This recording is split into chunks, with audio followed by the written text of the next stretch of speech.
I realise what's going on a material level at the same time. I haven't been letting the slob out very much. Well, he doesn't get past the bedroom.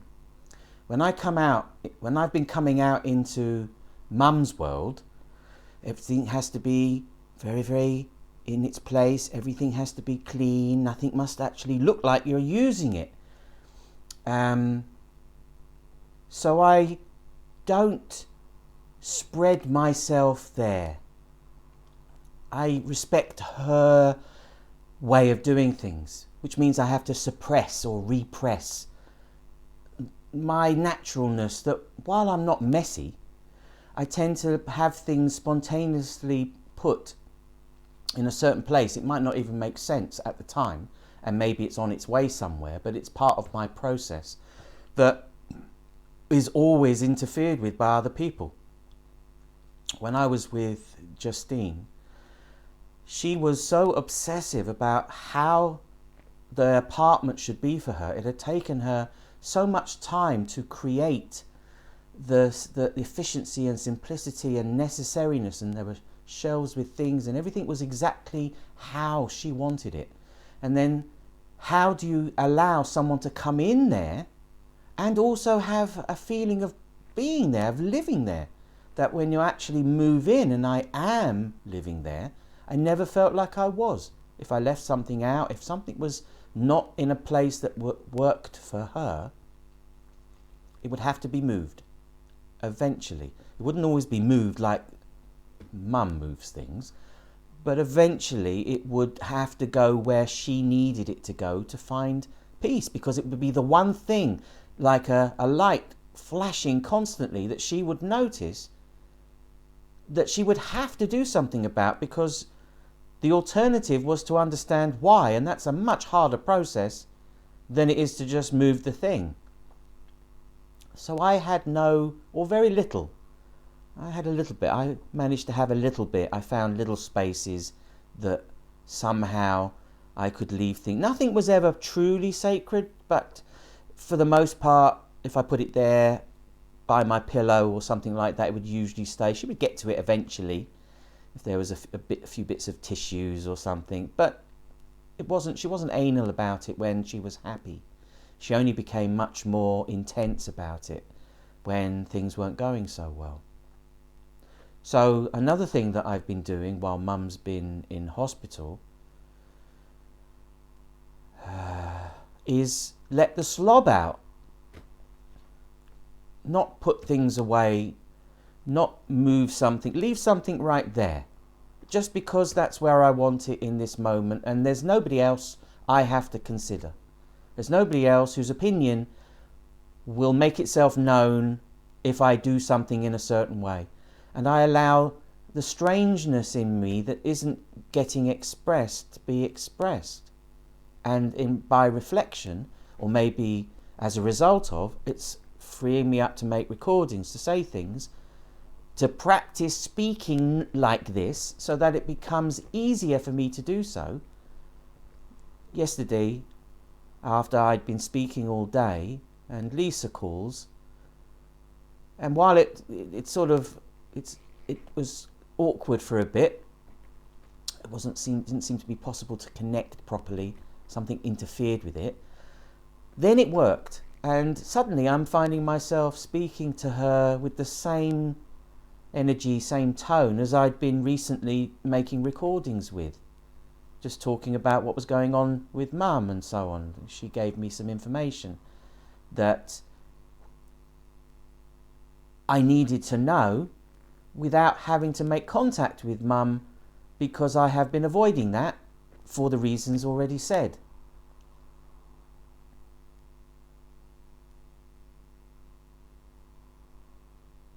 In many ways, I probably don't need to. I'm sure I could make a call, and maybe that will happen. But there is something about not opening myself up to information I don't need at this time. There's nothing I can do about whatever information comes my way. So if I limit it at this time, and I sort of have been doing that, I generally do that anyway, but just less intensively. I only want around me what I need to know. But actually, once I stop controlling it, in a sense, once I stop having to do that, it takes over for me. It sort of does that for me. That if I need to know this, then that's why I'm knowing it, so I need to know it, and then I should do something with it. I should act upon it in some way. I should accept it as necessary, otherwise I wouldn't know. But really, all I need to know, the only thing I need to know is, when am I picking her up? When is she coming back? And because I know I've got Lisa on the case, Lisa's speaking to her every day, Lisa spoke to me yesterday, it feels, and she understands what I'm doing and why I'm doing it. And we had a little chat, which was nice. She will be able to communicate what may be needed to not make my not doing it an issue. And maybe I realize I have been carrying the experience I went through with my Aunt Sharon the last time I saw her before I went to America. And not allowing things to be different, not allowing things to have changed, as if it's a snapshot, and that when I open the door, the person I will see in front of me will be the same person I saw then, who I wasn't able to connect with. I wasn't able to connect with anybody because I wasn't here. I was trying to leave. I was waiting to go. I couldn't wait to leave this place. And I would have given that impression by how I was. So it's not that I've come back now, I am looking to be here. I want to reconnect. It's okay. I don't need to. I'm not affected by whatever it is other people might feel that maybe has been reinforced by having certain things said about what was going on, about not understanding why I chose to do what I did. It's not for other people to understand. It's not for me to constantly tell everybody what's going on in order to please them so that they go, oh, okay, all right, come on then. Then I'm not freely and unconditionally experiencing this. It's all conditional. Can't do it. I know how to let go. I know how to decide that I don't need anything from you, so I'm just going to walk this way. I'm not waiting for you to open the door to let me in. I'm not constantly knocking on it. I'm not knocking on it at all. I'll just go. I recognize that there's somewhere in the future I need to get to.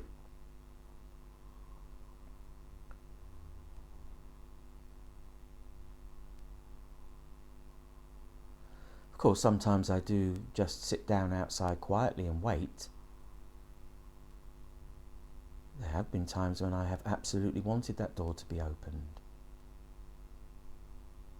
Now, I seem to be mostly closing it and don't seek doors opened for me. Even sometimes when I come across a door being opened for me unexpectedly, spontaneously, I'm not always ready to walk through it. Sometimes I balk at the entrance, and having spent so much time not expecting to find a door opened anyway, I'm almost institutionalized by not wanting to step through it, committing myself to the reality that comes as a result and accepting who I find myself to be in that situation. And it may be nothing like I could have imagined.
I tried to take psilocybin not too long ago.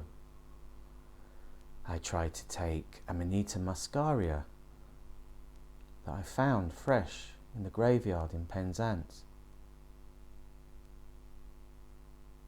open to an altered state of consciousness that I was holding on to from before, where I'd had experiences that had shifted me into a very interesting experience, a very interesting realization of what is there, what is possible, what I am. After the experience, it's very difficult to hold on to it because the feeling is what mattered, not the idea of it. Looking at it from my normal consciousness, it never sort of made the same sense. Part of me has been looking for a way to alter, to allow the door to open enough in a way that allows me to walk through it, to actually open the door, to go through it, for the door to just be open, without it having to always shut, without it needing to shut, without having to have very intense experiences in order to open it. You know, I can look out through the door, I can look over the door, I can look round the door. But sometimes, if the door becomes opaque, then all I see is a door. Now I have to imagine what's behind the door. I'm not very good at that. I'm sure it can come up with all kinds of things that could possibly be behind the door. I only want to know what's actually behind the door.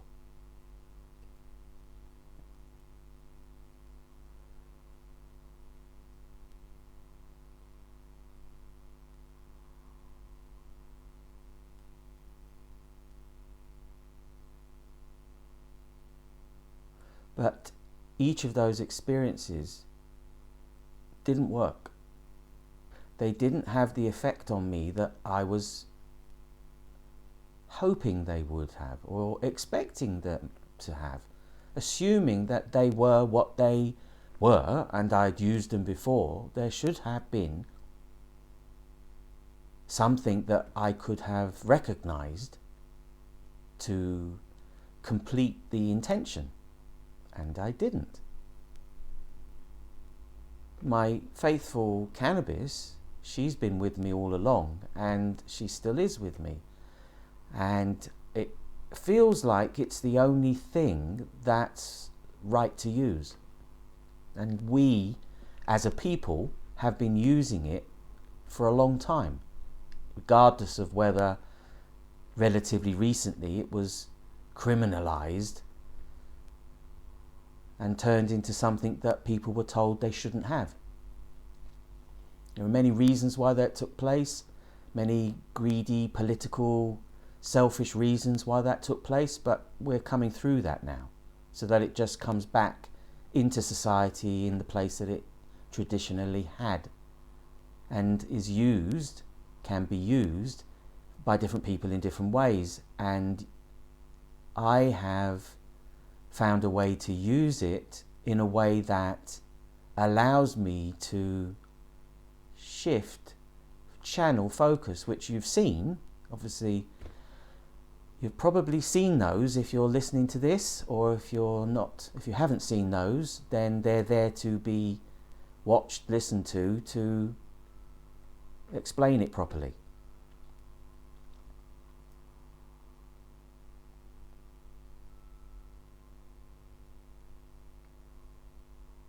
That if I'm going to remain in this frequency, in this state,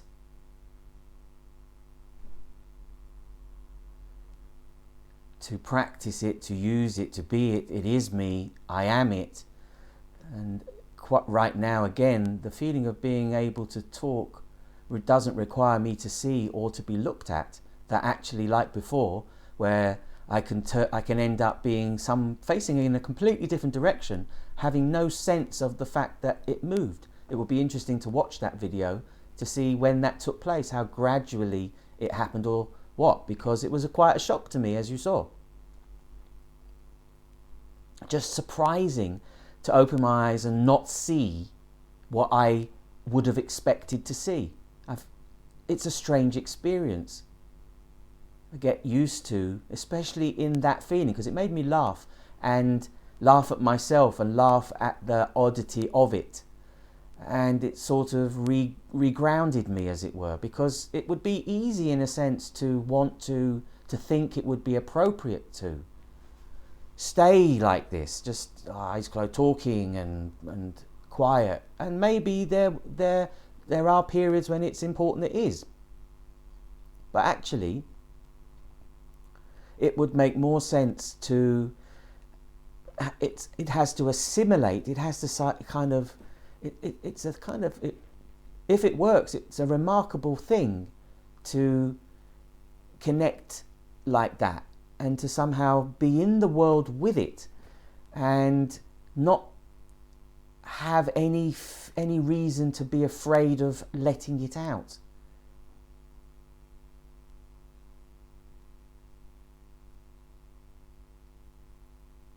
To be more authentic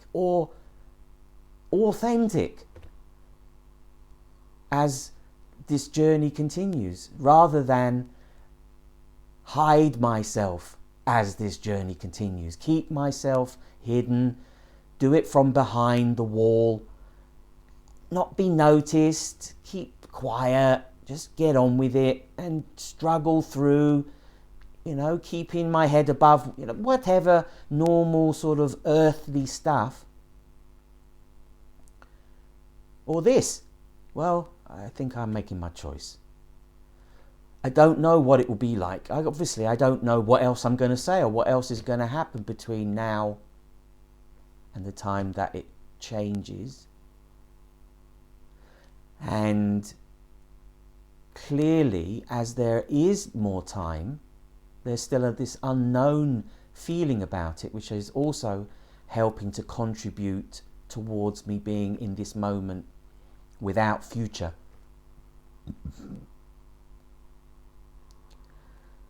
To get that pipe as open and as clear and as smooth and as possible.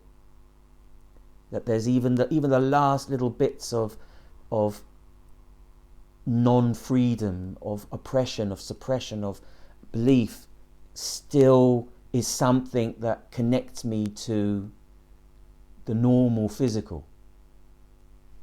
Get that open, completely open, so that all of me can come in a way that can solidify and re-energize the walls, so that nothing can stick to them. There can be nothing like that on them.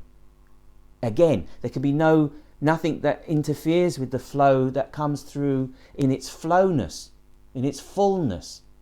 That I'm out of the way. That the things I think I have to be aware of and hold on to and matter and my it's gone, because they were just creations, ideas in the first place. They don't actually exist. They're only relevant to the experience I think I'm having. Coming out of it, believing in its reality, when actually there was so much more to see and understand.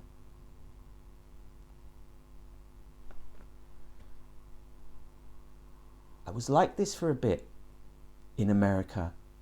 Patty was a buffer for me, and when she introduced me, and because I seemed so strange, I was quiet, my eyes were sometimes closed, I wasn't really speaking, but there was a feeling, there was a love in the room that was really interesting.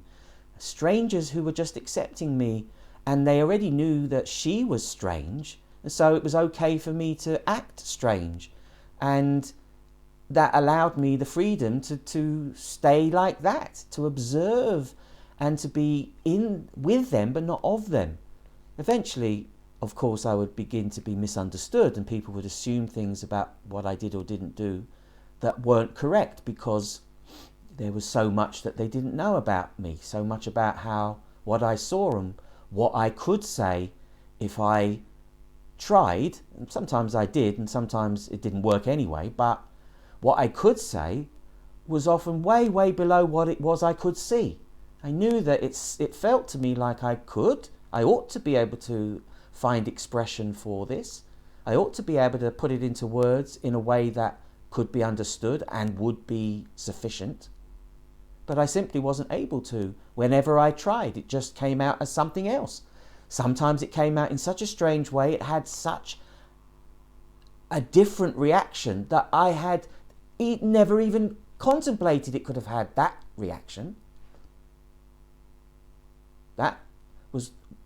Those kind of things were real red flags about my choosing to hold myself hidden, to not reveal what it was I really felt, to not keep trying to find a way, and not accept that if it doesn't work, that to honor my inner being would have to find a way, would have to make a choice, and there would be choices. But you have to make the choice. I would sometimes have choices, there would be opportunities to make choices, but I would find myself not making any choice. I would be okay.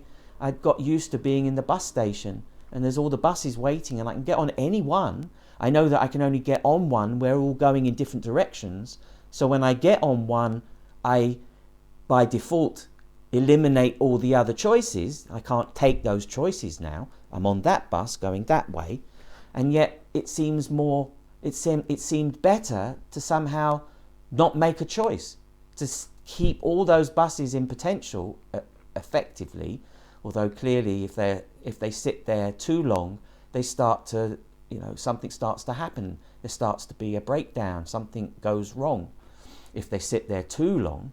But while they're in their prime and that it's make a choice, get on a bus and go that way, I found myself making the choice not to choose. And that changes the nature of being able to. And it means that I've got a journey I wasn't expecting to take. By default, not realizing in not making a choice, I had chosen to get on that bus, and I was now taking a journey down there.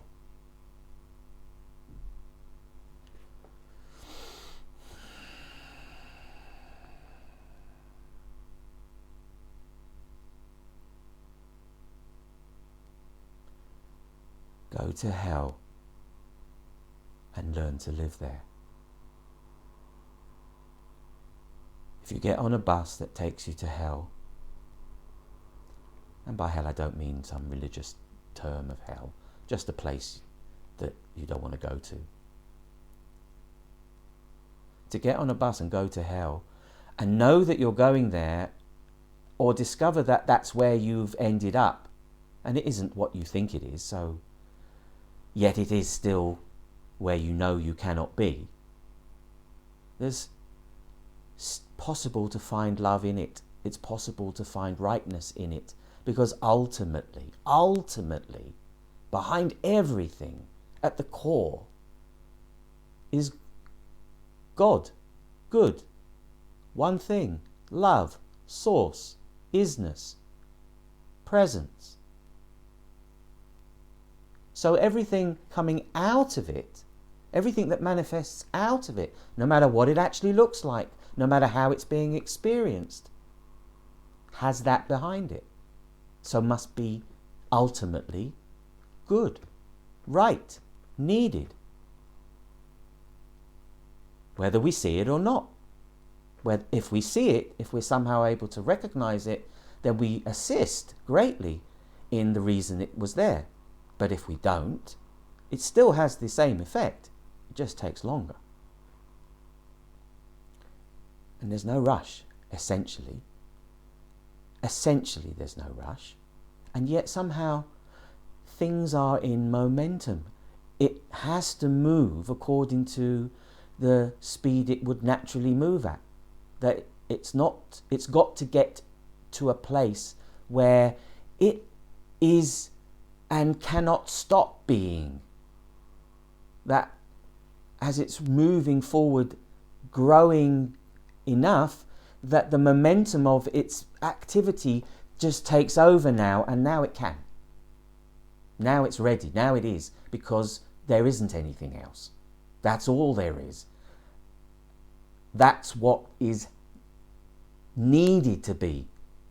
This thing, this reality that frees me to see it in a way that I am also able to be in it, rather than only observe it, perhaps occasionally mention it, but walk about as if there's only me there. It's a very solipsistic experience, which is why it's quite a challenge to look at solipsism. It has a point.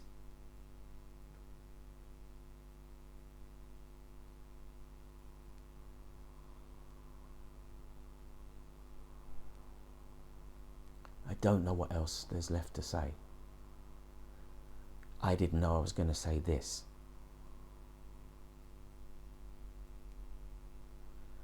I have something to do now, to prepare, to have it set, ready for whatever is next. I will reflect on what has been expressed, and maybe I'll even see it.